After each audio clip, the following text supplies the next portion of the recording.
there, guys. So as I have been working with some of my students, specifically on getting things down like anti-spin and in-spin flowers, I found that a lot of them are running into problems with this idea of keeping their planes straight in the highest and lowest positions. A lot of us, when we're first learning these flowers, kind of give it a half-hearted little kind of hop up, so to speak, rather than really reaching to see how high up we can get the poi to go in that top petal. And of course, when you start introducing another hand into it, such as when we're doing split opposites, there's that issue of keeping your plane straight enough that you can go just straight back and forth between those two positions, right? And I realize that the reason this happens is because we do a lot of work very early on in kind of straightening out our planes in a place that's very close to our body core. But as we continue to train, we're sometimes not as good about continuing to train our plane orientations at all these different places around the body.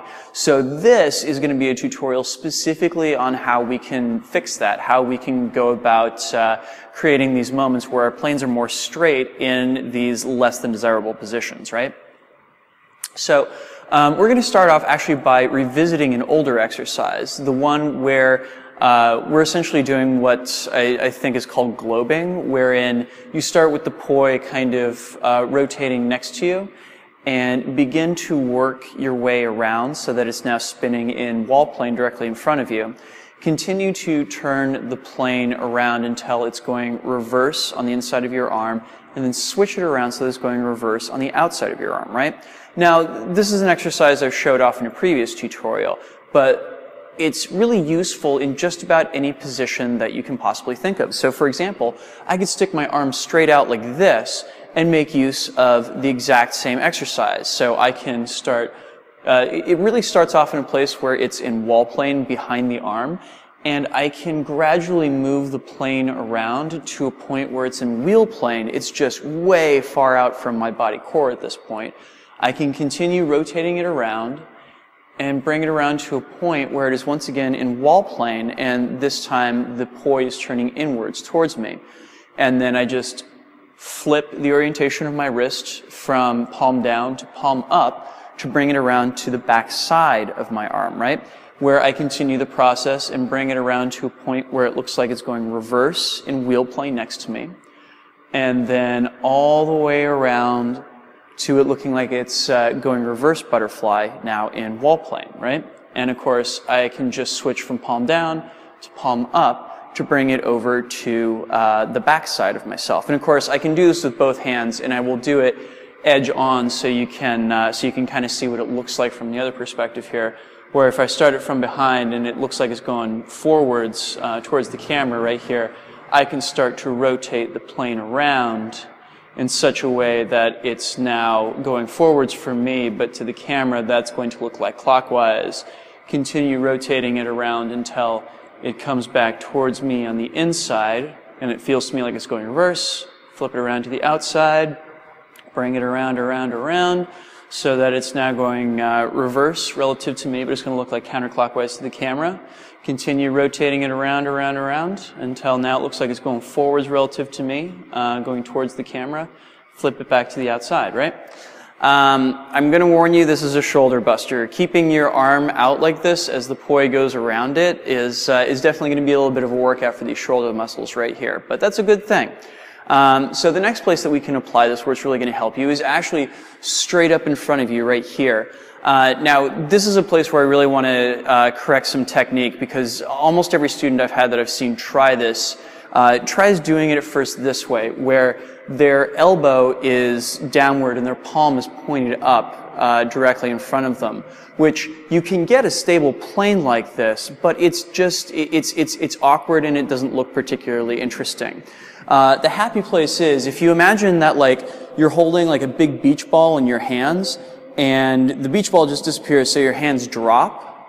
From here, you can take one of your hands, just one, and what you're going to want to do is you're going to swivel it up in front of you until it's directly up high above the other one, so that if you were to bring them together, you'd be back in that position where you were holding the beach ball before, right? This is the happy orientation for your arms to be able to take this top and bottom position right here. Because it keeps your hands along the center line, and most important of all, it keeps them in a good orientation for maintaining those planes while still keeping your arm in such a way that the audience can see your face, right? It doesn't work too terribly well to get your elbow down like this for two reasons. Number one, it blocks your face to the audience. And number two, this doesn't feel too terribly good on your shoulder, whereas this, it actually gives you a little bit more mobility with what you're doing, and plus which it keeps your hand pointed down. You want palm pointed down on this rather than palm pointed up, as inevitably happens if you let your elbow drop. So really be thinking that you're trying to get your elbow to cock out as it's up on the top here. So with that in mind, we want to come from this place where the elbow is pointed out away from us and we've got a clear view ahead of us, and the palm of the hand is pointed down. And now, as you can see, I'm rotating the poi here, which is clockwise to me, counterclockwise to you guys. I'm just going to do that exact same exercise that I was doing with my arm way out here, which is that I'm going to start rotating the poi plane around directly up in front of me until now it's going forwards. And this is actually kind of an alarming place to be because it looks like it's going to hit me in the face. You want to keep your arm far enough away from you that that can't happen. And you're going to keep on turning the plane of the poi so that it's close to being flush with the arm. And at that point where you think you might hit your arm, you go ahead and switch it back to the outside. And now, of course, it's going clockwise relative to the camera, counterclockwise relative to me, right? So again, you're going to want to do that same exercise a few times to train your hand how to maintain stable planes up here. And once you've done that a number of times, and you've got the basic positions of your flower, the great thing that you can do with that then is, say if you're drilling split opposites or something similar to it, you can take that position straight up and be able to hang out here for a few beats and really make sure that you're hitting the points that you want to hit. Both of your hands are along your center line. One's up high, one's down low, and then you can bring them back together without any problems, right? The straighter your planes are, the easier that transition becomes. And again, left hand goes up, and I can keep it stable with both of my hands along my center line here, and bring them back together. Right goes up, left goes up.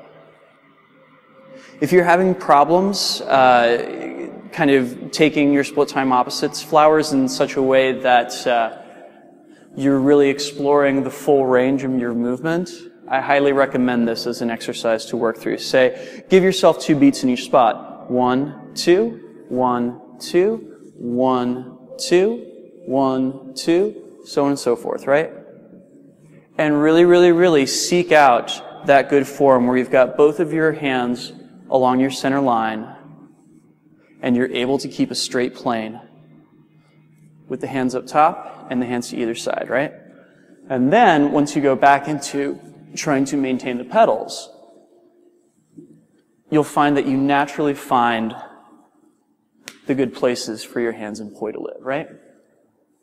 Cool. So, I hope that helped out some of you all out there that are working on your anti-spin flowers right now, and probably more specifically your split time opposites anti-spins.